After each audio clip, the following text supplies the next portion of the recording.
Greece joined the euro with a promise: stability, prosperity, and a permanent upgrade into the rich world. And for a while, it looked like it worked. Cheap credit, fast growth, rising wages, rising house prices. Then it collapsed. And somehow, a country of just 10 million people became the epicenter of a crisis that nearly tore Europe apart. Today we're going to explain how that happened. Not as a morality tale, but as a systems failure. Because the real story of Greece isn't just mismanagement, it's what happens when structural weaknesses collide with a currency system that amplifies them instead of correcting them. Before the euro, Greece already had long-standing structural problems, not dramatic, not sudden, but persistent. If we look at Greece's budget balance before euro entry, we see that deficits weren't occasional, they were structural. When we look at the current account data, we see the same pattern. Imports consistently exceeded exports, meaning Greece relied on foreign capital to finance everyday consumption.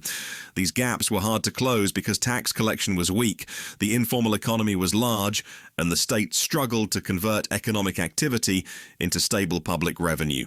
Put together, this creates a familiar macro pattern: chronic budget deficits, chronic trade deficits, financed by borrowing. This kind of system can function, but only as long as lenders remain confident. Joining the euro didn't resolve these weaknesses. What it did was hide them. When we look at government bond yields after euro entry, we see borrowing costs collapse and converge with core European countries. Markets begin pricing Greek debt as if it carries almost the same risk. That makes borrowing artificially cheap, and cheap credit doesn't automatically flow into productivity. It flows into what's politically popular and financially easy. Housing prices rise, households feel richer, borrowing increases, consumption expands, growth looks strong, but it's credit-fueled, not productivity-driven. Meanwhile, the current account deficit quietly widens in the background. This isn't real convergence. It's imbalance disguised as success. Then the global financial crisis hits and suddenly the rules change. Banks retreat. Cross-border lending freezes. Risk is repriced. If we look at Greece's current account in 2008, it approaches 14% of GDP. That's not a warning sign, that's a flashing red alarm. And once markets begin questioning Greece's ability to refinance its debt, borrowing costs explode. This is the self-reinforcing phase of the crisis. Higher yields raise debt servicing costs. Higher costs increase default risk. Higher risk pushes yields even higher. And because Greece is inside the euro, it lacks the usual pressure valves. There's no currency devaluation, no independent central bank backstop, no inflationary escape. Once market access disappears, there's only one option left. That option is external support. What follows are the bailouts, but bailout doesn't mean what most people assume. If we look at economic output after 2009, we see Greece's economy shrink by roughly 25% in just a few years. That's depression-level contraction.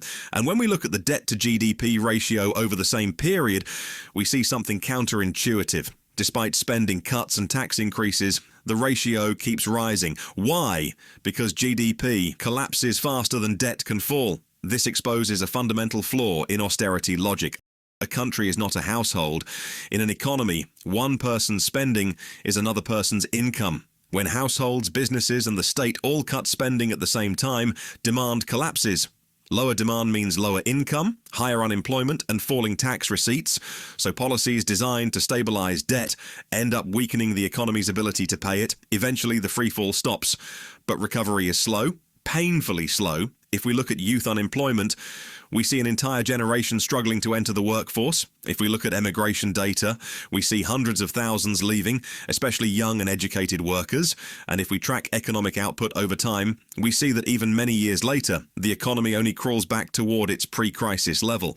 This is the hidden cost of prolonged internal devaluation. You don't just lose output, you lose people, skills, and future growth capacity. Greece stops collapsing, but it doesn't truly recover. When we zoom out, it becomes clear that this wasn't just a Greek story.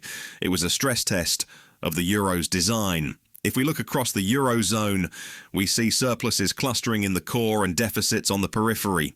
In a fully integrated monetary union, surpluses are recycled through fiscal transfers and shared stabilizers. The eurozone, especially in the crisis years, lacked those mechanisms at scale. So during the boom, cheap credit masked divergence during the crash.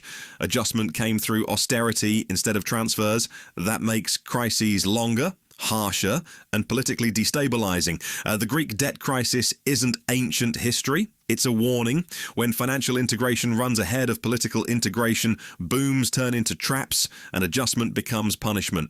The lesson isn't that Greece was uniquely reckless. It's that systems without effective correction mechanisms don't fail quickly. They fail slowly and painfully. If we want to understand how the world actually works, not just how it's sold to us, this is the lesson to remember. And we'll see you in the next one.